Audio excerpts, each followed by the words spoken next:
En esta segunda porción o parashá de las enseñanzas del libro de Éxodo, vamos a ir un poco más profundo. Un tema que toqué el año pasado en el tema, creo que lo titulé el tribunal de los dioses. Y es esta frase que aparece en la Biblia donde Moisés era un dios para Faraón. Una vez más, hay que estudiar el contexto del antiguo Medio Oriente. Y en esta ocasión, esta porción o esta enseñanza, vamos a traer mucha información para poder entender este choque entre estos dos representantes legales de dos naciones. Faraón representando a Egipto y Moisés representando a Israel. Vamos a trabajar mucha información. No obstante, tengo otro video que ya pertenece a la sección en mi página, la sección avanzada, donde vamos a tocar unas cosas aún más profundas y bien interesantes. Y así que esta semana tuvimos mucho trabajo. Espero que les sea de bendición. Así que comencemos. Vamos a trabajar un tema interesante que se llama teomaquía. Teomaquía. Espero haberlo pronunciado bien.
Bienvenidos a la Parashá Vaera, teomaquía en la corte del faraón.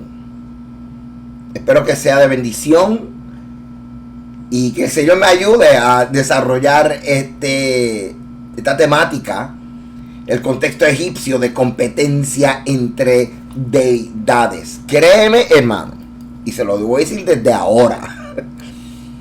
Esta es una primera parte, porque dejé material tan extenso y un poco más intenso, pero lo dejé para el año que viene. Literal, lo dejé para el año que viene. Lo tengo ahí en un archivo, ya Vaera 2022. Pero vamos al paso. Y vamos a comenzar rápidamente entonces. Espero que sea de ayuda. Una vez más, tanto los que van a ver esta enseñanza como los que están suscritos en mi página, que van a ver esta enseñanza pero a nivel mucho más académico avanzado, por favor repasen la clase anterior o la parashá anterior de Shemot. Esta parashá consiste en Éxodo, capítulo 6, verso 2 hasta el capítulo 9, verso 35. La Haftarah, Ezequiel 28, 25 al 29, 21. Y el Brit Hadashah, o los escritos del primer siglo, o el Nuevo Testamento, Romanos capítulo 9, verso 14 al 17. 2 Corintios 6, 14 al 7, 1. Y Apocalipsis 16. Vamos a darle gracias al Eterno por su bendita Torah. Bendigan a Yahweh, el que es bendito. Bendito es Yahweh, el que es bendito por siempre. Bendito eres tú, Yahweh, nuestro Elohim, Rey del universo, que nos elegiste entre todos los pueblos y nos diste tu Torah. Bendito eres tú, Eterno, que nos das la Torah. Baruch et Adonai Hameborah, Baruch Adonai Hameborah, Olam Baed. Baruch Adonai Eloheinu melech haolam, asher bahar banu mikol ha'amin, Benatan Lanon, Etorato, Barjuata Adonai, Noten Torah. Amén. Una vez más, hermano, también repase del año pasado. El año pasado yo trabajé el Tribunal de los Dioses, pero me enfoqué en explicar qué significa torpeza de labios. Por favor, vaya a mi página para que lo pueda repasar. Este año vamos un poco más profundo en algo que estoy presentando dentro del encuentro de estos dos representantes legales de estas dos naciones, de Egipto y de Israel. Esta parashá se llama Vaera y aparecí, y encontramos el título de esta porción en Éxodo 6:3. Yo me aparecí a Abraham, a Isaac y a Jacob como Dios omnipotente, pero en nombre de Yahweh no me di a conocer a ellos. Así que voy a comenzar explicando lo que significa este texto. Pero tenemos que ir un poco para atrás. Éxodo capítulo 5, verso 22. Entonces Moisés se volvió a Yahweh y preguntó: Señor, ¿por qué afliges a este pueblo? ¿Por qué me enviaste? Porque desde que yo fui al faraón para hablarle en tu nombre, ha afligido a este pueblo, y tú no has librado el pueblo.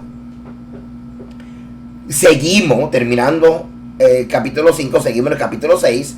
Yahweh respondió a Moisés: ahora verás lo que yo haré al faraón, porque con mano fuerte los dejará ir y con mano fuerte los echará de su tierra. Esta frase, mano fuerte, hermano, hace como 3 años atrás lo enseñé.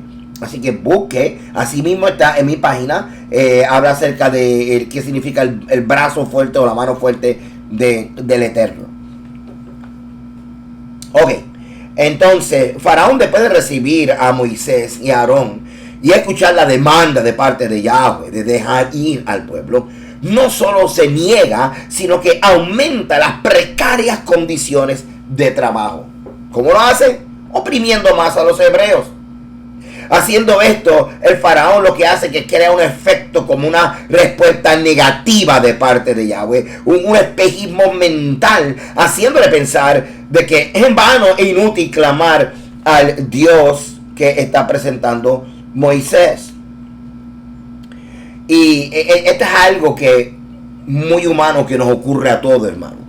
Alguna vez tú vienes y entonces estás en una situación difícil y le pides al Eterno que te ayude, y de repente como que esa ayuda no llega cuando tú lo necesitas, y la cosa como que empeora un poco, la cosa se complica un poco, y lo que pasa es que tenemos que nosotros aprender a separar lo que es el curso natural de la circunstancia, el curso natural de los eventos, de la circunstancia, y lo que Yahweh está haciendo en nosotros en el sentido de probarnos para ver si de verdad nosotros confiamos en Él. Tenemos que separar las dos cosas y ser objetivos, porque en el mundo natural hay cosas que van a seguir en curso. Un problema que engendró otro problema, y pues hay una serie de cosas. Si son gente reaccionando, si fue una solicitud de trabajo que lo envías por correo, tienes que esperar que eso llegue, tarda 2 días, lo que es el curso natural. Eventos que toman su tiempo, dependen de no sé, una solicitud de trabajo, una solicitud, lo que sea. La cuestión es que hay un proceso natural en las cosas. Entonces, pero nosotros estamos enfocados en un problema que tenemos ahora. Y así que Dios está tramando con nuestro carácter, con nuestra paciencia, pero también el curso natural de la cosa está en su curso normal, perdona tanta redundancia.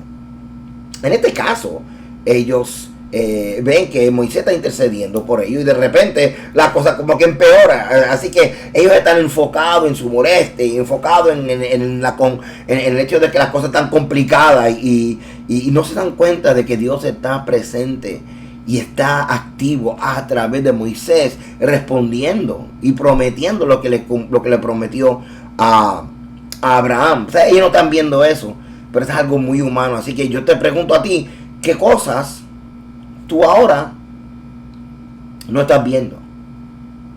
O sea, Dios está a tu favor, Dios está haciendo cosas a tu favor, pero tú ahora mismo no lo ves, porque estás pendiente a ciertas cosas que tú entiendes que deben de ocurrir para que tu problema se resuelva.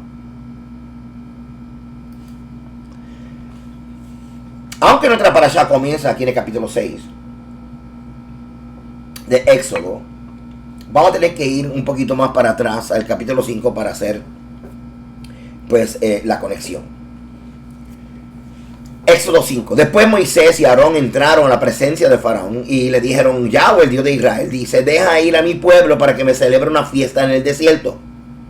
Pero el Faraón respondió: ¿quién es Yahweh para que yo oiga su voz y deje ir a Israel? Yo no conozco a Yahweh, ni tampoco dejaré ir a Israel o a los hebreos. Faraón fue considerado por los egipcios una encarnación de la deidad Horus, que es hijo de Isis y de Osiris. Esto es bien importante, aunque no lo voy a trabajar mucho aquí. Sí, en la enseñanza, en la versión avanzada, voy a entrar con lo de Horus. Hijo generacional de Ra, como vemos por el texto, pues no tiene respeto por el Dios de los hebreos. Cuando él dice: no conozco a Yahweh, dado que Yahweh no es parte del panteón egipcio, el faraón no lo considera digno de reverencia. Así que lo que él está diciendo, bueno, Yahweh, pues por lo menos no pertenece al panteón de los dioses que son relevantes a este trono, al panteón egipcio. Eso es lo que quiere decir. Seguimos. Ellos dijeron: el Dios de los hebreos nos ha manifestado. Se nos ha manifestado. Iremos pues 3 días de camino por el desierto y ofreceremos sacrificio a Yahweh, nuestro Dios, para que no venga sobre nosotros con peste o con espada. Entonces el rey de Egipto les dijo: Moisés y Aarón, ¿por qué buscáis apartar el pueblo de su trabajo? O sea, porque están interrumpiendo y molestando. Volver a vuestras tareas. Dijo también el faraón: ahora que el pueblo de la tierra es numeroso, vosotros queréis apartarlo de su tarea. Aquel mismo día el faraón dio esta orden a los cuadrilleros encargados de los labores del pueblo y sus capataces: de aquí en adelante no daréis paja al pueblo para hacer ladrillo, como hasta ahora, que vayan ellos y recojan por sí mismos la paja. Les impondréis la misma tarea de ladrillo que hacían antes y no les disminuiréis nada, pues están ociosos. Según M. Chavas, un egiptólogo francés, él descubrió un papiro con jeroglíficos.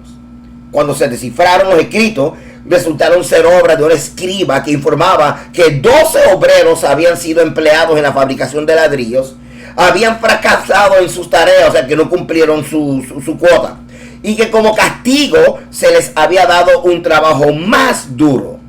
No había evidencia de que estos obreros fueran hebreos, pero el informe mostró que la crueldad infligida a los hebreos por sus capataces estaba de acuerdo con las costumbres del antiguo Egipto. Interesante, aquí usted puede obtener esa información de este libro de James Freeman. Custom, Etiquette and Traditions of the Old Testament.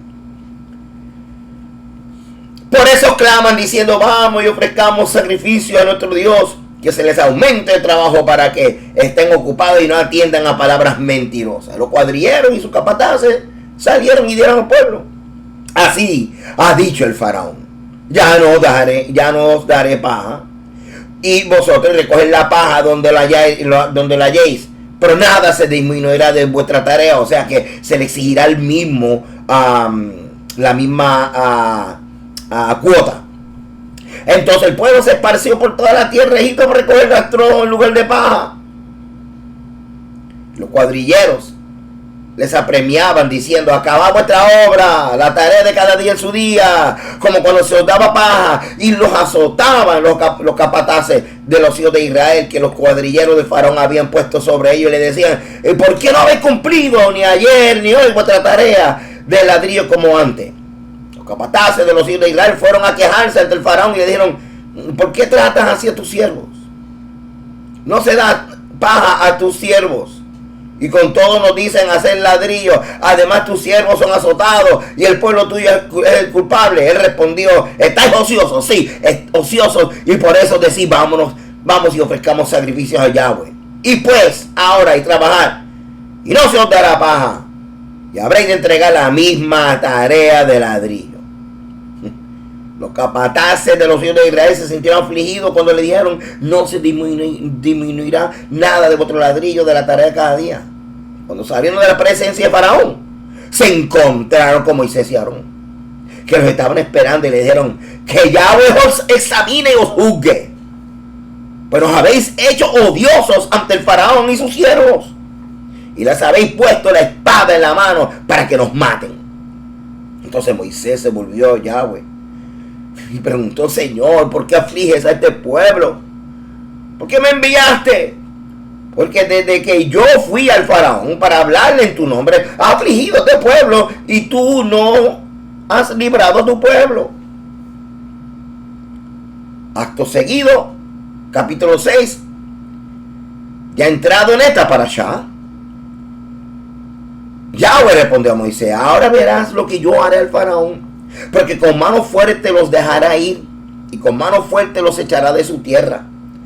Habló Dios a Moisés y le dijo: yo soy Yahweh, yo me aparecí a Abraham, a Isaac y a Jacob como Dios omnipotente, pero con mi nombre Yahweh no me di a conocer a ellos. También establecí mi pacto con ellos para darles la tierra de Canaán, la tierra en que fueron forasteros, en la cual habitaron. Asimismo, yo he oído el gemido de los hijos de Israel, a quienes hacen servir los egipcios, y me he acordado de mi pacto. Bueno, esto es clave. Esto es clave. Por tanto dirás a los hijos de Israel: yo soy Yahweh, yo os sacaré de debajo de las pesadas tareas de Egipto, y os libraré de servidumbre, y os redimiré con brazo extendido, con gran justicia. Ahora, antes de continuar, un pequeño detalle, no es mi tema, pero en Pesaj, nosotros en el Seder usamos una versión tradicional donde basado en estos versos que estamos leyendo se establece parte de la narrativa memorial de Pesaj, usando 4 copas, basado, y esto es algo rabínico que se estableció y para el primer siglo aparentemente ya se estaba haciendo para el tiempo de Yeshua. Estas 4 copas están basadas en estas 4 frases redentoras de promesas de redención: yo os sacaré, yo os redimiré, os tomaré como mi pueblo y serán vuestro Dios, así sabréis que yo soy Yahweh vuestro Dios, que os sacó debajo de las pesadas tierras de Egipto. Y la 4ª copa: os meteré en la tierra, por lo cual alcé mi mano jurando que la daría a Abraham, Isaac y Jacob. Yo os la daré por heredad, yo soy Yahweh. Ahora, estos son pues 4, ¿ves? Yo os sacaré, yo os redimiré, os tomaré y os meteré. Están representados en estas 4 copas que se hacen en el protocolo de Pesaj, ¿ok? Ahora, tienen que ver con redención, tienen que ver con el Dios de Abraham, Isaac y Jacob cumpliendo lo prometido. ¿Qué prometió? Le prometió a Abraham que los iba a sacar de Egipto, y le prometió a Abraham de que los iba a meter en la tierra, que les iba a dar la tierra de su heredad. Esto es algo importante, tiene que ver con lo que voy a explicar ahora mismo, aunque es parte de una explicación que puede ser mucho más ampliada dentro de lo que es el tema de el servicio, el protocolo o el Seder de Pesaj. Ok, Éxodo 6:2. Bajamos un poquito en la rapidez porque voy a explicar ahora este verso. Voy a explicar esto. Habló Dios a Moisés y le dijo: yo soy Yahweh, yo me aparecí a Abraham, Isaac y Jacob como Dios omnipotente, pero con mi nombre Yahweh no me di a conocer a ellos. A Isaac y a Jacob como Dios omnipotente o como el Shaddai, pero con mi nombre Yahweh no me di a conocer a ellos. Ahora, ¿qué quiere decir eso? ¿Qué quiere decir? Ellos me conocieron como Dios omnipotente, pero con mi nombre Yahweh no me di a conocer.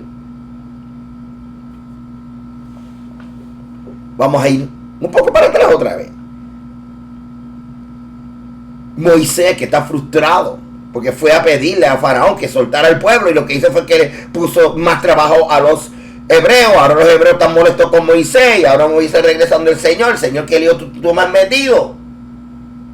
Moisés lamentó el deterioro de la situación de Israel, que siguió a su petición al faraón en nombre de Dios. El nombre divino y su significado en relación con las promesas hechas a los patriarcas son ahora el tema de la teofanía renovada de Dios a Moisés. Este es el punto.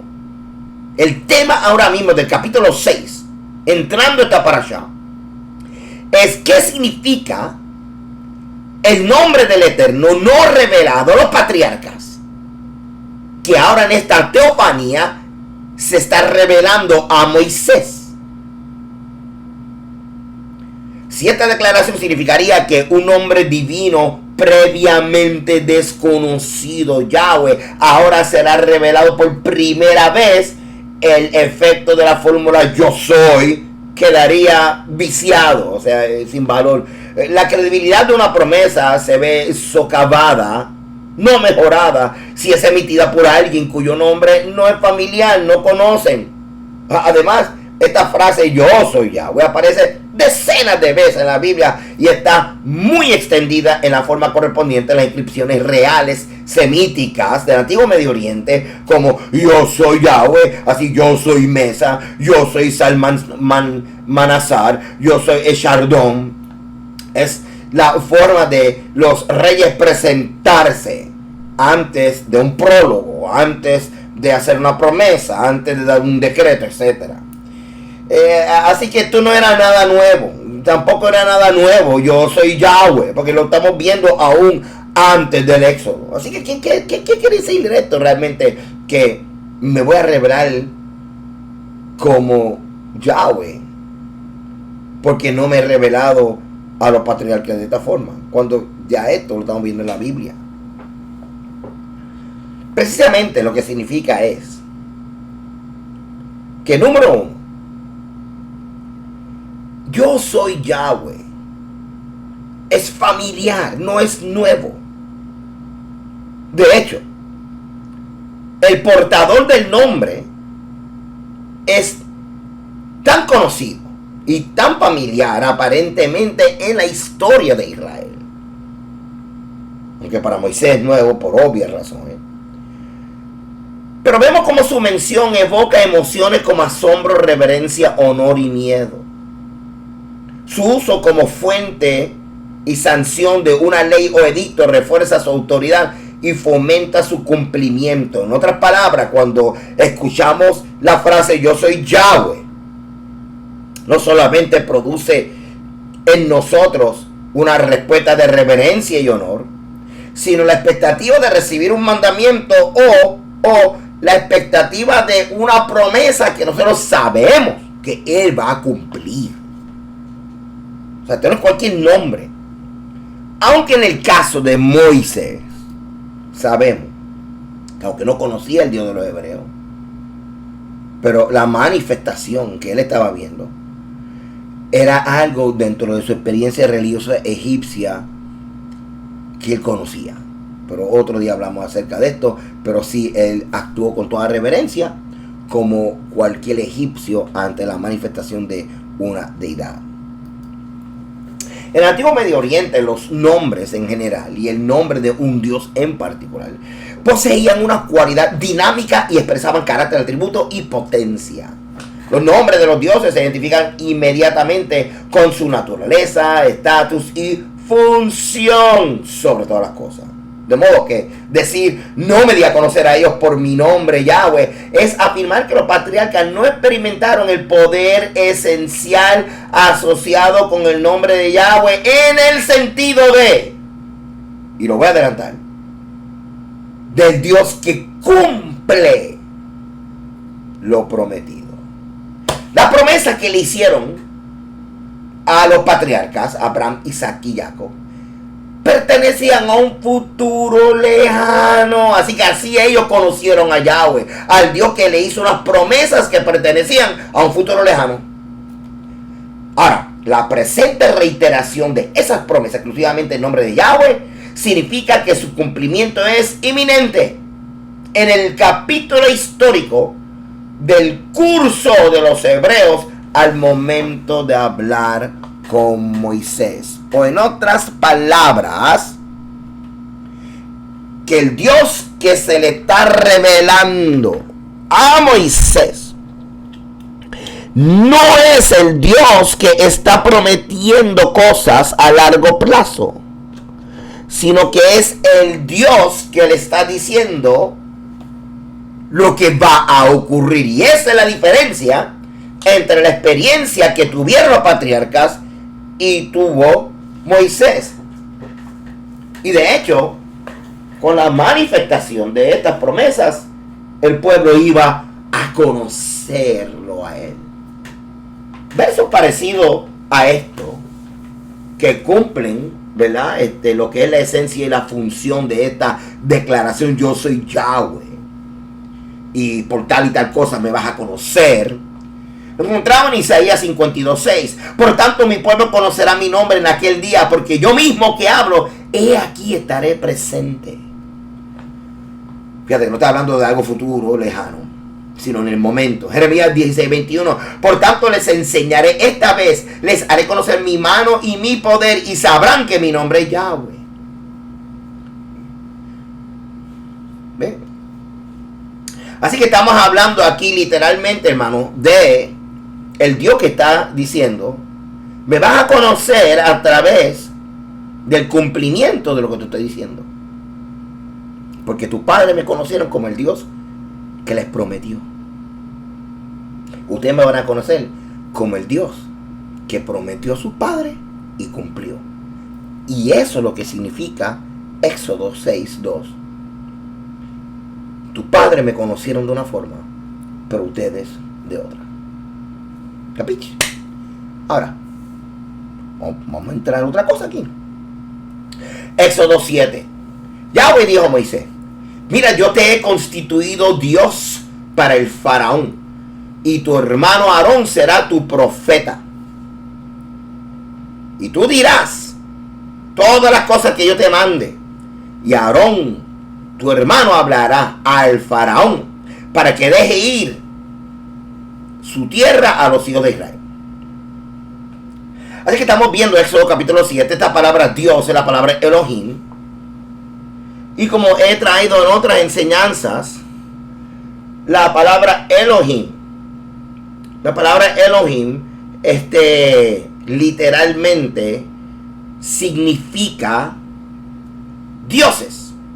También se utiliza en una designación que señala lo majestuoso del Eterno como una función singular para Dios.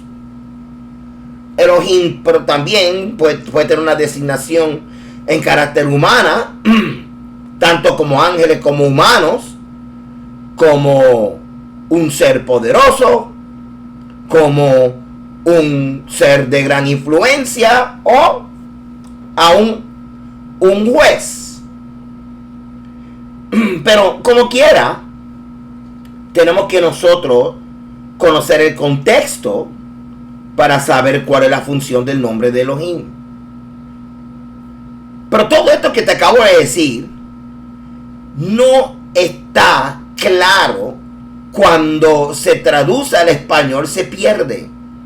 Y lo que trae confusión cuando leemos que el Eterno ha establecido a Moisés Dios para el faraón, porque viola toda nuestra teología, tanto cristiana como judeo-cristiana, porque no hay otro Dios sino Yud-Heh-Vav-Heh, Elohim, el Eterno, el Todopoderoso. Así que aquí es donde tenemos que comenzar nosotros a ponernos, ¿verdad?, estas neuronas, y tenemos que activarlas. Porque tenemos que recordar que el trasfondo, el contexto del libro de Éxodo es Egipto. Hay que pensar como Egipto. Hay que traer a la mesa de estudio mitología egipcia, cosmología egipcia, forma de pensar egipcio. La narrativa ahora está siendo construida en la luz de una cosmovisión egipcia y no hebrea. Así que el hebreo no puede sentirse que le están violando las bases de lo que es la definición de la jerarquía divina, que es solo Yahweh, Dios, Elohim. Porque tenemos que entender qué es lo que está ocurriendo en este palacio, en la casa de Faraón. Y para entender lo que está ocurriendo en la casa de Faraón, tenemos que entender la mentalidad de Faraón y la casa de Faraón. Y la narrativa va en esa línea. Así que esta narrativa no va en la línea de la teología hebrea. La narrativa va en línea de teología o el pensamiento mitológico o religioso egipcio. Punto. Gracias. Si no lo vas a poder entender. No vas a poder entender. No obstante, han habido algunas interpretaciones que compartiré por lo menos dos antes de entrar en la interpretación o la explicación que quisiera que ustedes consideren. En el Humash, que sabemos aquí, en el Humash, tenemos aquí algo bien importante que compartir. El Humash es, como te dije, o te he dicho, comentarios de Rashi. Y aquí él nos ayuda a entender bastante, aunque no del todo, lo que realmente podemos nosotros entender o debemos de entender. Ok, voy a leer el comentario en inglés y lo voy a tratar de explicar. Vamos a ver.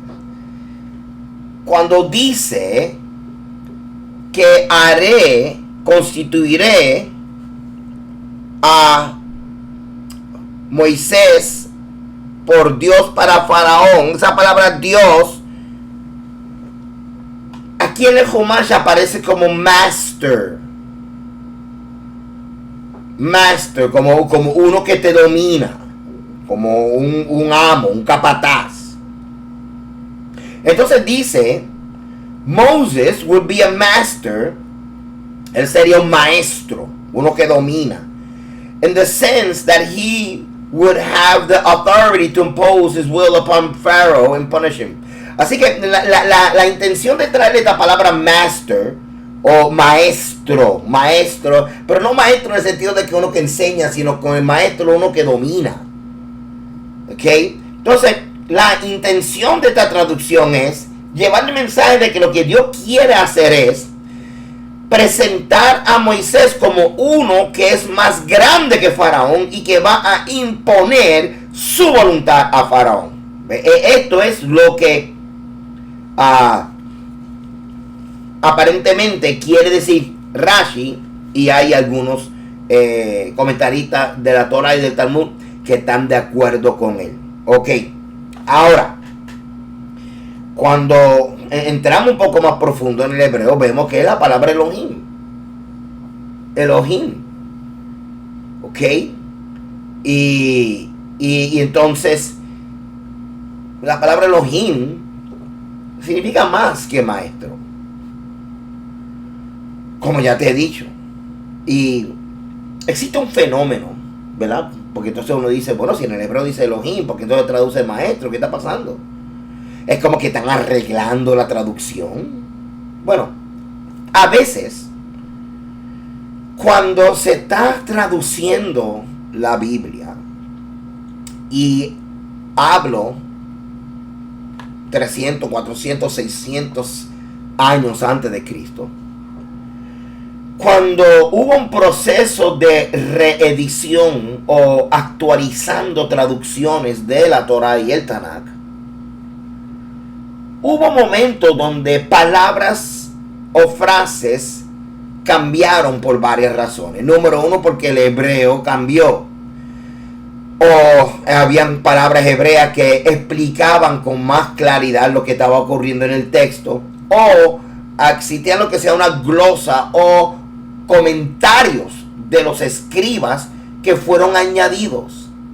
Y claro, en el texto es como parte de la narrativa original. que no alteran el mensaje, sino que facilitan el entendimiento de la misma. Pero con todo y eso, habían unas ediciones como que bien atrevidas, que los rabinos llamaron Tikkune Soferim. Espero haberlo dicho bien. Y aquí está el artículo, que de hecho ocurre también mucho en los Targums, que son las traducciones al arameo de la Torá. En los Targums entonces aparece, por ejemplo, varias veces cuando aparece la palabra Yahweh, palabra, ángel, pues entonces ponen otros nombres como Metatron, otros nombres como Shekinah, Membra, etcétera, que culturalmente traen un mensaje un poco más amplio que cae dentro de la intención del escriba o del traductor arameo en traducir un mensaje amplio a una población que no entendía hebreo. Pero la cuestión es que durante las últimas décadas de la crítica textual,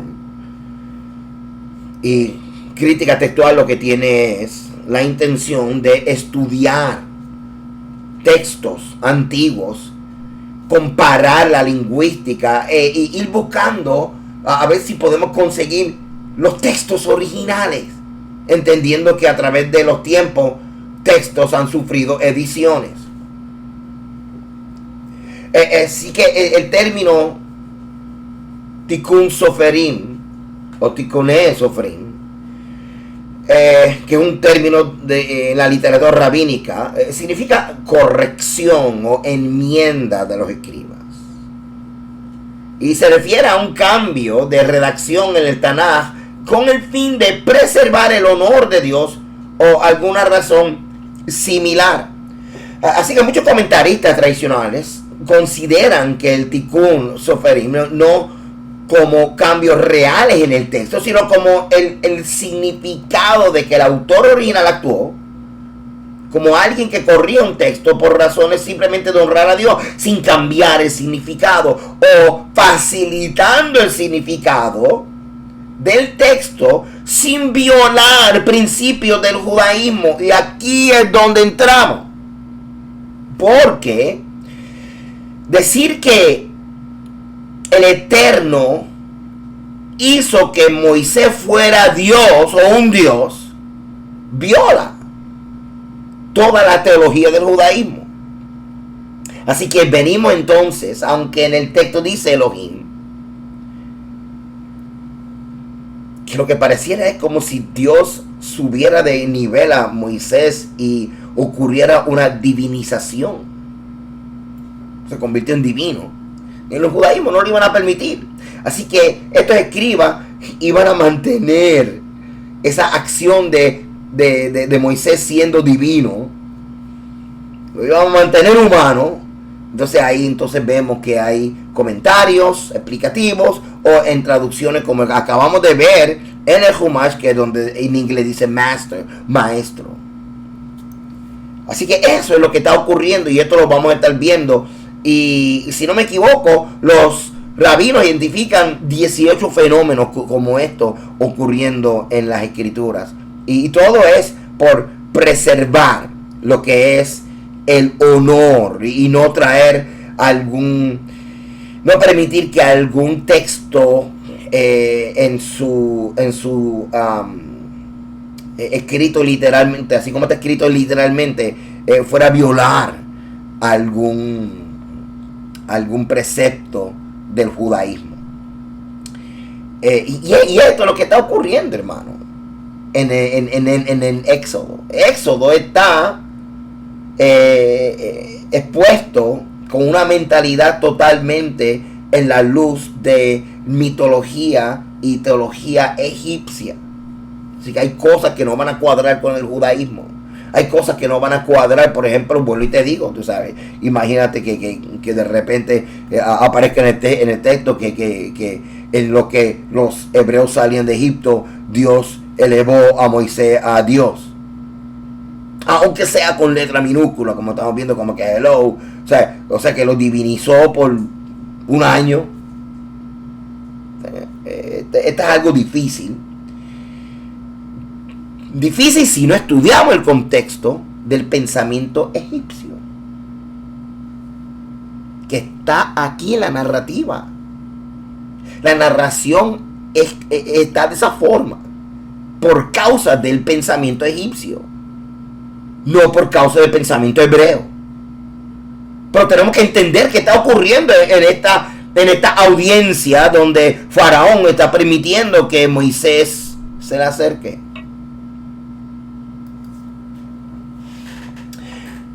Este libro, Ancient Egypt, que me lo regaló mi amada esposa, mi reina, me lo regaló cuando fuimos de viaje a New York y fuimos al Museo de New York. Yo estaba como los niños chiquitos en ese museo. Entonces me regaló este libro. Y en el libro dice, aquí en la página, en el capítulo que habla de gobierno y sociedad, que los egipcios entendían que su obediencia a Faraón iba a producir estabilidad y prosperidad en la tierra de Egipto. Porque la devoción de Faraón a los dioses, por ende, era la fuente que garantizaba el favor de los dioses sobre Faraón y así sobre los egipcios. Esto es muy importante porque estamos viendo que Faraón no es cualquier persona, es un representante de la deidad o de las deidades egipcias. Y te lo voy a adelantar, y es la encarnación de uno de los dioses que ellos llaman Horus. Veamos esto. Vamos a ver dos textos de la Torá para seguir explicando estos textos de la Torá en la luz de la mitología o de la cosmovisión o la religión egipcia. Interesante que para poder entender estos textos tú tienes que entender mitología o cosmología o religión egipcia. ¿Por qué? Porque estos textos violan los principios hebreos de jerarquía divina o jerarquía de la deidad, donde es un solo Dios, Yahweh. Éxodo 4:16. Y él hablará por ti al pueblo, y él te será a ti en lugar de boca, o sea, un profeta, y tú serás para él en lugar de Dios. Aquí está como que se puede aceptar, pero en el capítulo 7 es donde se pone difícil la cosa. Pero yo te he constituido Dios, está hablando de Moisés, para el faraón, y tu hermano Aarón será profeta. Y tú dirás todas las cosas que yo te mande, y Aarón tu hermano hablará al faraón para que deje ir de su tierra a los hijos de Israel. Así que lo que estamos viendo aquí, y esto lo hablé y lo enseñé, hermano, cuando traje este tema el año pasado. Por eso es que le digo, hermano, vaya a mi página. Esa es la ventaja de estar en mi página. Usted vaya a mi página para que lo estudie otra vez. Lo que estamos viendo aquí literalmente, hermano, es que Moisés se va a enfrentar a un faraón. Y como te dije ya, en los ojos de los egipcios, faraón era como un dios. De hecho, lo consideraban como una deidad, Dios mismo. Ellos sabían que era un representante, pero lo manejaban como un dios, la misma reverencia. Entonces, para poder entrar en lo que se llama una competencia, él tiene que estar al mismo nivel. Así que, ¿qué es lo que dice el texto? El texto dice que entonces el Eterno constituye a Faraón, a Moisés, al mismo nivel de Faraón. O sea, lo constituye o lo establece como un dios, o sea, como un representante legal de él. Así como Faraón es un representante legal de los dioses, añadimos que en la mitología egipcia el faraón era una encarnación de uno de los dioses llamado Horus. Porque Horus se consideró en la mitología egipcia el primer rey de la civilización egipcia y era divino.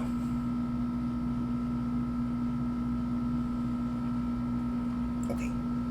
Que en la versión de esta parashá avanzada entro más profundo en esto. Ok. Así que regresamos entonces. Ocurre entonces una promoción temporera en cadena. Faraón es un dios. Ahora Moisés, que fue llamado como profeta, ahora sube de profeta a Dios. Y Aarón, que era sacerdote, sube al nivel de profeta. Porque va a hablar. Todo este rearreglo jerárquico temporero es lo que tenemos que entender a la luz de la mitología egipcia, entendiendo que lo que está ocurriendo en estas audiencias con el faraón es una competencia de deidades. ¿Dónde está el problema? El problema es que esto viola todas las reglas y leyes y teología judía, hebrea, porque no hay otro Dios. Pero no podemos interpretar, yo sé que es la Torá, yo sé que es Éxodo, pero no podemos interpretar este texto completamente. Lo podemos interpretar en el sentido de que, ok, Elohim significa también juez, así que el Eterno pone a Moisés como un juez para juzgarlo. Eso cae dentro de la conceptualización judía de una jerarquía alterada o una promoción temporera por causa del encuentro. Lo podemos pensar y está bien, pero también entonces, si nos ponemos en los zapatos, en el lugar de Faraón y en el lugar de Moisés, porque Moisés todavía es más egipcio que hebreo, para él poder fluir con el plan del Eterno. Él no estaba pensando que, ok, el Señor me va a subir como juez para Faraón, porque el Eterno le dijo a Abraham 400 años antes de que él juzgará al que oprime a su pueblo. Moisés no estaba pensando en eso. Moisés es un egipcio que no sabe que se acaba de enterar de que es judío, desde que es, hebreo. ¿Capiche? Ok, gracias. Algunas traducciones de la Biblia y la mayoría de los comentarios del libro de Éxodo interpretan el verdadero sentido de estos versículos, como te acabo de decir. Entonces está este juego de Dios con letra mayúscula y Dios con letra minúscula, y es precisamente por esto, porque hay un choque de teología cuando leemos este verso de Éxodo 7: yo te he constituido Dios para el faraón. Ok, vamos a hablar un poquito acerca, como ya yo te dije a ti, que cuando los egipcios miran a Faraón, lo que están viendo es una deidad, un semidios, un representante del panteón de egipcio. Pero también están viendo la encarnación de Horus. Voy a leer un poquito de Horus. Voy a leer un poquito de Horus para que te ayude en el contexto. Para darle sentido a esta afirmación, te constituiré como Dios. Debe recordarse que su pueblo, el pueblo egipcio, consideraba al faraón como un dios, la encarnación viviente del dios Horus, dios de la realeza, representado por el halcón. Por lo tanto, para preparar a Moisés para su reunión cumbre con el líder de Egipto, el Señor no solo lo hizo igual al faraón en rango, sino que además le permitió demostrar la mayor potencia del Dios vivo y verdadero a quien servía. Debido a que el faraón era divino, a los ojos de los egipcios, debería haber sido él quien actuara como un Dios para Moisés.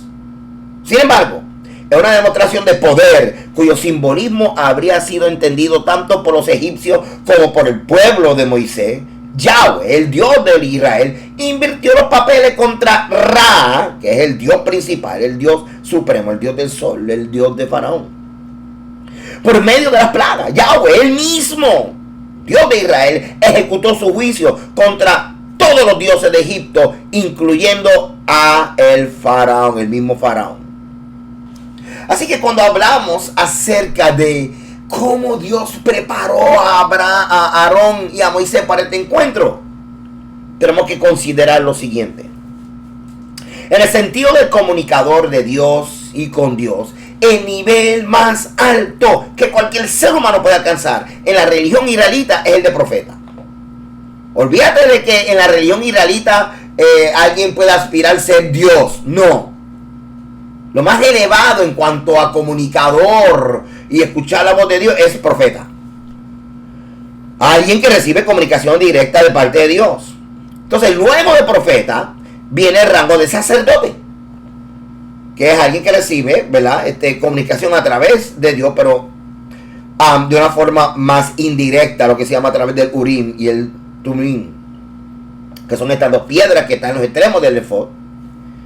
Y era, aunque usted no lo crea, una forma de Dios comunicarse indirectamente que tenía que ser interpretada por el sacerdote, y era un método de divinación. El Urim y el Tumim como parte de la indumentaria del sumo sacerdote para investigar la voluntad de Dios en los asuntos dudosos del ámbito nacional de Israel. A pesar de no ser mencionado explícitamente, la Biblia la describe como los elementos que se usaban en el pectoral del sumo sacerdote para traducir o adivinar, sí, la voluntad de Dios. Y voy a citar algunas partes de la Torah. Mete en el pectoral de la decisión divina las piedras sagradas de la suerte. Ellas giran sobre el pecho de Aarón cada vez que entre en la presencia del Señor. De esta manera, cuando esté en la presencia del Señor, Aarón llevará siempre sobre su pecho las decisiones divinas acerca de los israelitas. Éxodo 28:30. Se presentará ante el sacerdote Eleazar, que consultará el juicio del Señor sobre él por medio de la suerte. Toda la comunidad de Israel acatará su orden. El número 27:21. Así que en otras culturas del antiguo Medio Oriente, los seres humanos corrientes pueden alcanzar el nivel de lo divino en casos muy especiales. Por ejemplo, en el caso de Mesopotamia, el héroe legendario Gilgamesh. O los paralelos de Grecia, donde incluimos y vemos a Hércules o Heracles y Prometeo. Ahora, aquí está el problema. En Israel, la elevación de un ser humano a la condición humana a estatus divino era una herejía. Por eso es que entonces, cuando leemos esto, mira, yo te he constituido Dios. Bueno, esto viola toda la teología judía, porque en Israel elevar a un ser humano al estatus divino era una herejía. Así que, ¿qué es lo que está ocurriendo? Una vez más, la narrativa puede, como te dije, considerando que Elohim también significa un juez. Aparentemente Rashi está usando el significado de uno fuerte, uno que domina a otro, porque en inglés aparece master. Pero cuando vamos entonces en el contexto más crudo, egipcio, el Eterno lo que hizo fue que entró en el protocolo del salón de Faraón y movió a Moisés en el mismo contexto religioso y mitológico de los egipcios para poder impactar, para poder penetrar, para poder tener fuerza de negociación. Claro está, respaldado por algo que Faraón no tenía: el verdadero poder del creador del cielo y de la tierra.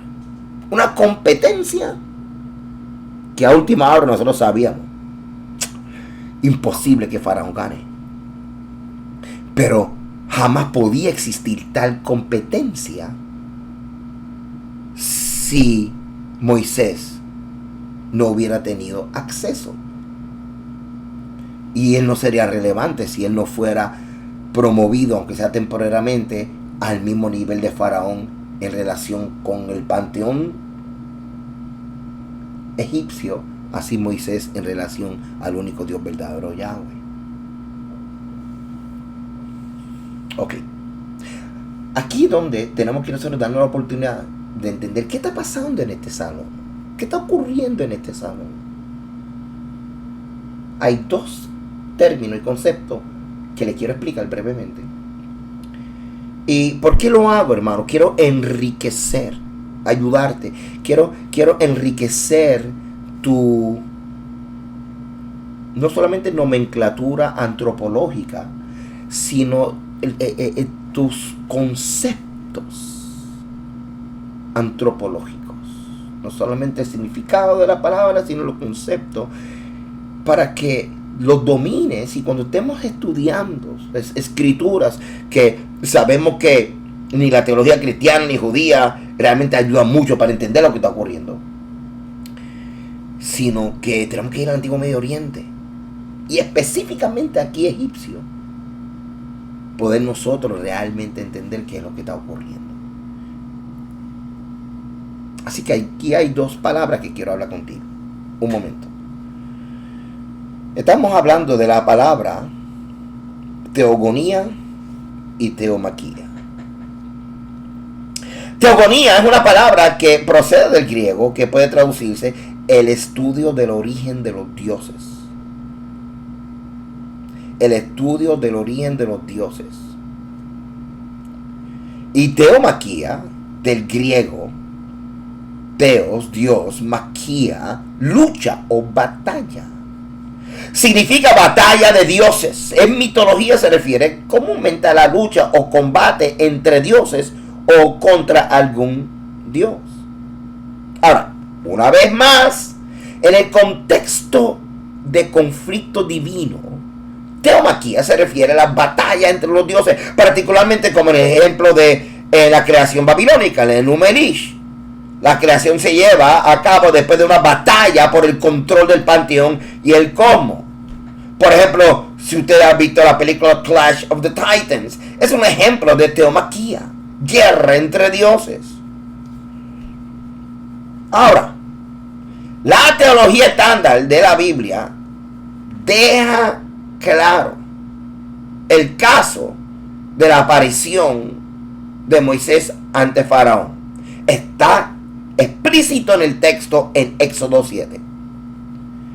La conferencia cumbre entre dos líderes de dos pueblos que exige que haya competencia, en otras palabras, que estén el mismo estatus. Ahora, aquí está el problema.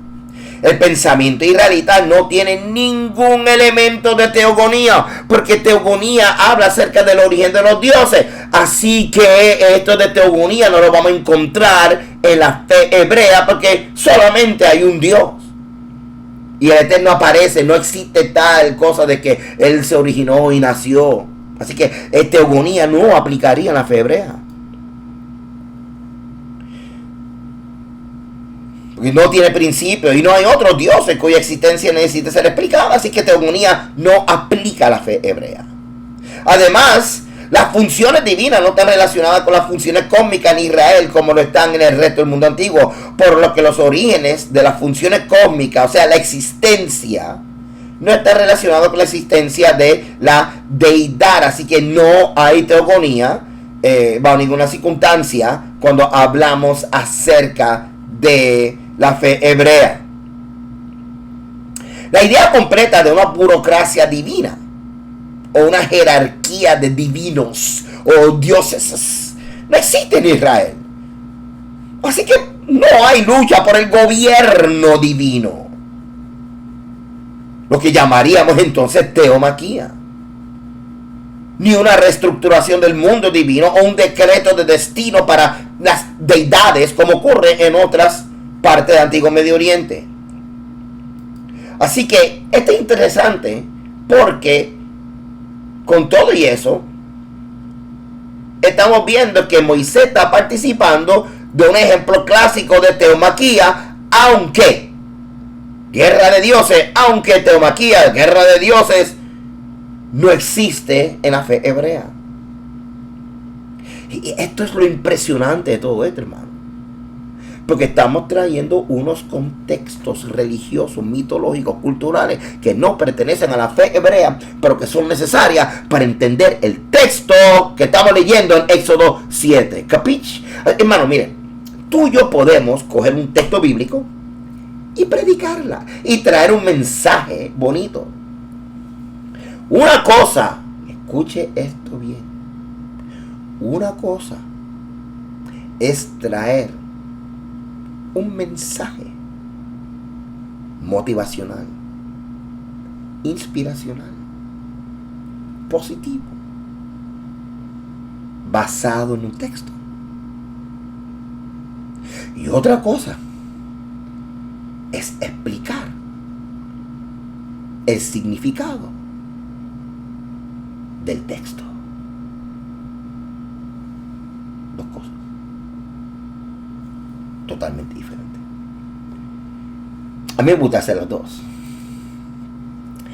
Así que en consecuencia, dado que su pueblo entendía que el faraón era un dios para los propósitos de esta historia, Moisés es elevado a un estatus divino. ¡Ah! ¿Cómo hacer? Estás violando la Torah, estás violando el pensamiento hebreo. ¿Sabe qué? La dirección de la narrativa está en un contexto de mitología y religión egipcia. Es el mismo reflejo de la condición mental y religiosa del mismo pueblo hebreo. Así que aquí no debe de haber nada extraño. Este es el significado claro de los dos pasajes citados en esta parashá. Hablo de Éxodo 4 y 7. Así Moisés, el profeta por excelencia, es elevado a Dios. Y en consecuencia Aarón, el sacerdote por excelencia, es elevado a profeta. ¿Lo vieron? ¿Le hace sentido? Estas promociones, por supuesto, no solamente son solo temporales, perdón. Son para el caso específico, para presentarse delante de Faraón. Estos pasajes son verdaderamente interesantes, ya que vemos hasta qué punto el autor de la narrativa bíblica reflejaba el trasfondo egipcio de la historia. El contexto egipcio literario ahora prevalece sobre la teología hebrea. ¡Wow! La exigencia del momento y encuentro entre Moisés y Faraón está en la elevación de Moisés al plano divino. Incluso, entendiendo que esta posición viola un principio básico de los antiguos israelitas, con todo el autor bíblico estaba listo y dispuesto a presentar el episodio de esta misma manera. Ahora bien, aquí entra el rol de las plagas. Es con las plagas y la forma en que Moisés se relacionó con Yahweh donde vemos el contraste entre la narrativa en el contexto egipcio y la teología hebrea, de que solo hay un Elohim y sus representantes legales, en este caso, Moisés. Amado, espero que hayan entendido lo que significa estas dos cosas importantes. Número uno, lo que significa que Dios no se reveló a Abraham, Isaac y Jacob como se está revelando a ustedes ahora. Y el concepto de teomaquía, que no existe en la fe hebrea, pero está ocurriendo en el texto cuando vemos a Faraón y a Aarón enfrentándose, porque es una competencia entre deidades. Ahora, para los que están en mi página, en la sección de avanzado, voy a entrar más profundo. Espero que no se ahoguen. Y voy a hablar un poquito acerca del contexto egipcio y mitológico entre Moisés y Horus. Ay, ay, ay. Eso va a estar caliente. Amado, gracias por acompañarme. Gracias por estar conmigo. Gracias por apoyarme en mi página. Y porque mientras usted me apoya en mi página, yo puedo seguir estudiando, comprando más libros y cosas así, tú sabes. Y los gastos de la página, estos son cosas, hermano, que literalmente, esto cuando tú estás manteniendo una página, esto es trabajo heavy duty. Pero lo hago con pasión porque el Señor me llamó a esto. Yo estudié microbiología, trabajé en la Interamericana, una universidad en Puerto Rico, a través de un programa federal que se llamaba en aquel entonces MBRS. Trabajé manejando bacterias Salmonella typhimurium. Trabajé en el área, no en el área, trabajé un laboratorio químico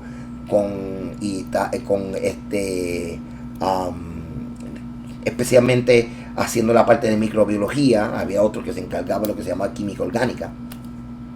Entonces, yo pensé que iba a seguir ese campo de ciencia. Y una de mis intenciones era seguir estudiando. Me acuerdo que me dieron una beca para el Bronx Community College hace mucho tiempo y tuve que tomar una decisión. Y yo tenía un fuego en mi corazón, un llamado pastoral. Y haciéndolo el cuento largo corto, después de incursionar en este mundo, me di cuenta de que esto era lo que el Señor quería para mí. Y hasta el día de hoy el Señor siempre ha puesto pan sobre nuestra mesa y nos ha ayudado, porque Él es bueno, Él es fiel. A veces uno piensa, alguien tiene que hacer este trabajo. Y por eso es que mi rey es tan bueno, porque muchos de nosotros tenemos fe en el Dios de Israel, pero cuando entramos en este mundo de la fe, decimos, ¿dónde está el gobierno de Dios? ¿Dónde está el reino? ¿Dónde está la estructura del Eterno? El Eterno ahora levanta profetas y maestros y gente para que den forma y estructura y para que el mensaje del reino, el mensaje de la Torah y la misión del Mesías no quede en el olvido.